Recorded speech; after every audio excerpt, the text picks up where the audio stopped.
Some Arlington residents are very upset with the way the town meted out justice for Lieutenant Richard Pedrini of the Arlington Police Force. Now, select board members generally supported Adam Chapdelaine's handling of this highly sensitive issue, but they were not unanimous in their endorsement for Chapdelaine's letter, which was released earlier this summer, which pretty much spells out why the town manager chose the restorative justice process.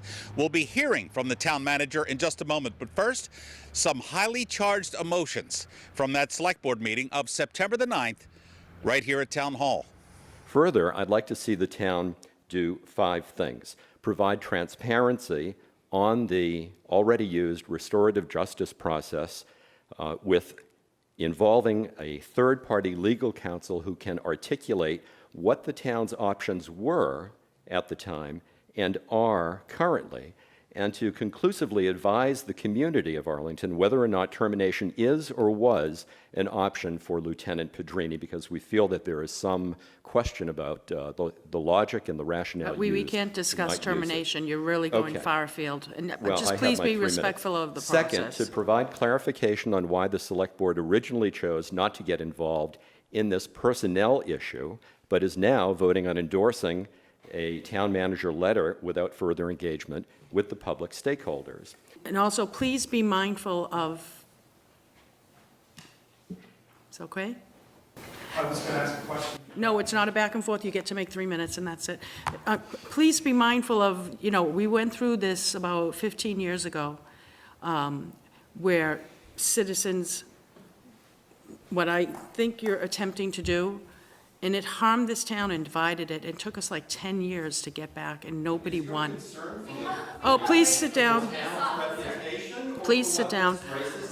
What has more damage to our reputation? I'm sorry, that's not how this meeting is run. You're not being very respectful. I'm trying to be very respectful to you, but you at least need to respect the process and not yell out questions. Right now, we're, the situation we're in, we see a lot of hatred, hate incidents and things like that coming up. That's one of the reasons I ran for town meeting member. And so this touches me in a different way than each one of you. Okay, so you say words matter. You're right, words matter. And so this is not what I thought I was going to say. So I would really like you to think about the chilling message that you're giving by endorsing this letter. I would really ask you to consider and take into account some of the concerns that so many people have towards this issue. What about the people? Where is the conversation here about the harmed and vulnerable people? Silence. You have been silent. Nothing. Okay? All I hear about is the Arlington Police Department, and let's not make Lieutenant Pedrini too pissed off so that when he comes back, he doesn't poison the rest of the department. What I am not hearing is any outreach to the community that's actually been harmed. No outreach to the immigrant population that we have here, no outreach to the LGBTQI+ population, to those suffering mental health issues, addiction, brown and black members of our community, nothing. You have been silent. You have been publicly silent. And that's inexcusable. You are our leaders. And we truly need to find a path to healing in the community. And I think for reasons I'm going to discuss later, I personally cannot vote to endorse the letter this evening because, and I'm not doing it because I feel like we're at a stage where things are incomplete. It's not that I think the manager was well within his rights to put it out there, and I think at that time he did it. It was appropriate for him to lay out what his thinking was. However, for me personally, to vote to endorse the letter where we're not there yet, I think we'd be getting ahead of the process. And a couple of quotes from the letter. The major thing that still needs to be done by both the town and Lieutenant Pedrini is further engagement with the community in order to both continue to repair the harm and rebuild trust in the Arlington Police Department. Now, as we said, ACMi News reported that Adam Chapdelaine did indeed, earlier this summer, release a letter to the public explaining why he chose the restorative justice process for Lieutenant Richard Pedrini. Now, restorative justice includes, among a lot of other things, victims getting to meet with the offender to seek some sort of reconciliation. Chapdelaine's letter this summer comes after many residents were highly critical over the restorative justice process instead of just firing Lieutenant Pedrini outright from the force. The town manager's open letter, released to the public in early August, addressed the efforts to restore trust in the Arlington Police Department in wake of Lieutenant Richard Pedrini's writings in a police periodical in 2018. It began last October in the Massachusetts Police Association's magazine, The Sentinel. Pedrini wrote, among other things, "Let's stop lip-syncing, please. Let's beat violence with violence and get the job done." Adam Chapdelaine says even though the lieutenant has been back on the force since April the 14th after successfully completing the restorative justice process, the town manager felt compelled to give the public an update. I had people coming to me really expressing a desire for there to be more information in the community. There's a petition going around town expressing concern about the matter and Lieutenant Pedrini. So the combination of those things pushed me towards feeling like I needed to share more with the community about the process than what we had shared back in March and April. And that's ultimately the impetus for putting the letter together. In the letter, Chapdelaine relayed his concerns about the legal process in such cases like an outright firing, mainly the right of public sector employees to take disputes about discipline to a third-party arbitrator, and that Chapdelaine explains, "I came to the conclusion that there was a significant risk that a termination would not be upheld by a third-party arbitrator. This risk, in my opinion, created a path to what I believe would have been the worst-case scenario for the town, a terminated police lieutenant being returned to work by an arbitrator's decision, both vindicated and non-repentant, and a community left without an opportunity to heal." Instead, in this letter, Adam Chapdelaine outlines how town leaders carefully chose to employ the restorative justice process with Lieutenant Pedrini.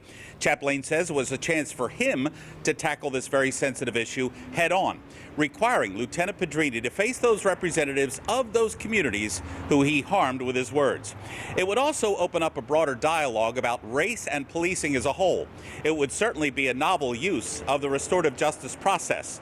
Clearly, in this case, Arlington would be breaking new ground. Right from the start, this has been a very challenging issue. From the day that his writings became public and I learned about them, I knew that there was really going to be no good way out of this, or no way where everybody would be happy, which is the reality of the world sometimes, especially in complicated matters of employment and law. So, yeah, I suppose I'm not surprised. I mean, I think people's concerns are valid. What he wrote was completely unacceptable, so I don't dismiss any concerns at all. I think where there may be some disagreements in the community is about the path that we followed.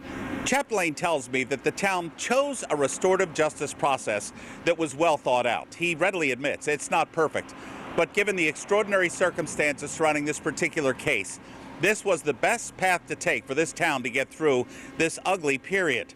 He says it's a procedure that he believes in, and quite obviously, it's a process that the Arlington police force stakes its own reputation on. At this point, I certainly have no intention of backing out of it.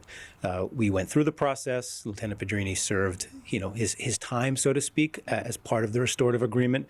The remaining steps to be taken are further engagement with the community, which we outlined in the letter we're very willing to do and understand that is important for us to do. And frankly, it's engagement that even if this had never happened, we should be doing with the community. Now, I spoke to Laura Kiesel, who is an independent teacher and journalist who thinks that Lieutenant Pedrini should have been fired. And she wants more clarification as to why town leaders chose the restorative justice process in this particular case.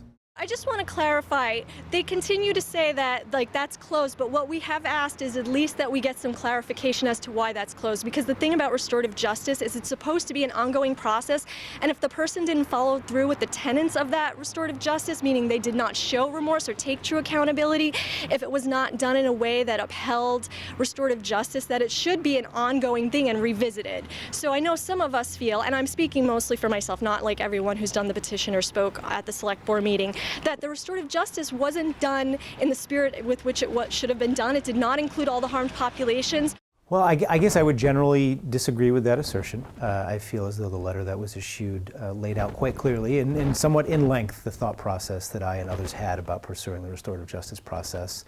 And as I have from the start of the process, if there's people who feel as though I've not been clear or would like to understand more, I'll sit with anybody, talk with anybody on the phone who wants to talk through this issue. I've sat with dozens of people to date, and I continue to be willing to sit with people. I know it's a difficult issue. It's been very difficult for me. I know for members of the select board, members of the community, for everybody involved, this has been a difficult issue. I do think there may be some confusion between clarity and disagreement. And while I think I've been clear, I do understand people disagree with me. A senior mediator from Consensus Building Institute, a nonprofit out of Cambridge, met with a number of Arlington residents over the summer. And just this week, CBI, which specializes in conflict resolution, released its findings in a report. If you would like to read that 10-page report, all you have to do is go to the Arlington website, arlingtonma.gov. If you want to see the select board meeting in its entirety, all you have to do is go to our website, acmi.tv. The meeting was quite long. For ACMi News, I'm Jeff Barnes.